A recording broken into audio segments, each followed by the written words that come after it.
Hello viewers, welcome to our channel உங்கள் ஒருவன். இன்னைக்கு நம்ம சேனல்ல ஒரு சிம்பிளான ரெசிபி தான் பார்க்க போறோம். வேர்க்கடலை சட்னி, groundnut chutney எப்படி செய்யறது அப்படிங்கற ரெசிபி தான் பார்க்க போறோம். வாங்க வீடியோக்குள்ள போலாம். ஃபர்ஸ்ட் ஒரு 100 கிராமோ 150 கிராமோ வறுத்த வேர்க்கடலையை வாங்கிக்கங்க. ஒரு 10 காஞ்ச மிளகாய், அது கூட கொஞ்சமா புளி. இதை எடுத்து செப்பரேட்டா ஒரு பிளேட்ல வச்சிருங்க. நெக்ஸ்ட் ஸ்டவ்ல ஒரு விசில் வச்சிருங்க. அதில் ஆயில் ஊற்ற வேண்டாம். அந்த காஞ்ச மிளகாவை அப்படியே போட்டு சும்மா கிளறி விடுங்க. ஒரு 1 மினிட் பண்ணால் போதும். அதை செப்பரேட்டாக ஒரு பிளேட்டில் வச்சுக்கோங்க. அதுக்கு அடுத்தது அந்த புளியை அதில் போட்டு சும்மா வதக்கி விடுங்க. புளி பச்சை ஸ்மெல் போட்டோம். நல்லா வதங்கின உடனே அதையும் எடுத்து அந்த பிளேட்டில் வச்சுருங்க.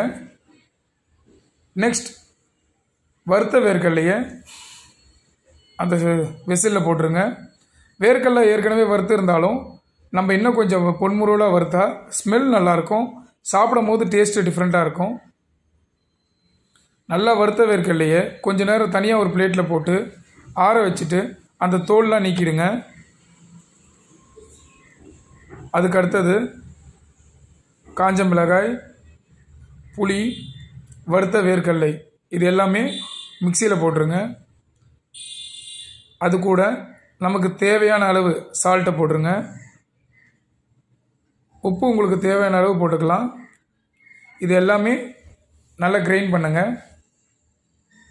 இப்போ இது நல்லா கிரைண்ட் ஆகி வந்துடுச்சு. அதை தனியாக ஒரு பவுலில் செப்பரேட்டாக எடுத்து வச்சுருங்க. நெக்ஸ்ட் ஒரு சின்ன வெசிலில் ஸ்டவ்வில் வச்சுருங்க. அதில் கொஞ்சமாக ஆயில் ஆட் பண்ணிக்கோங்க. எண்ணெய் நல்லா கொதித்து வந்ததுக்கப்புறமா கொஞ்சமாக கடுகு, உளுந்து தாளிக்கிறதுக்கு அதில் போட்டுருங்க. காரத்துக்கு ஒரு சின்ன காஞ்ச மிளகாய் போட்டுக்கலாம்.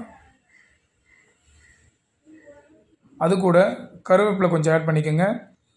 இது எல்லாம் கொஞ்சமாக தாளித்த உடனே ஒரு 2 மினிட்ஸ் தாளித்தா போதும். அப்படியே அந்த சட்னியில் ஊற்றிடுங்க.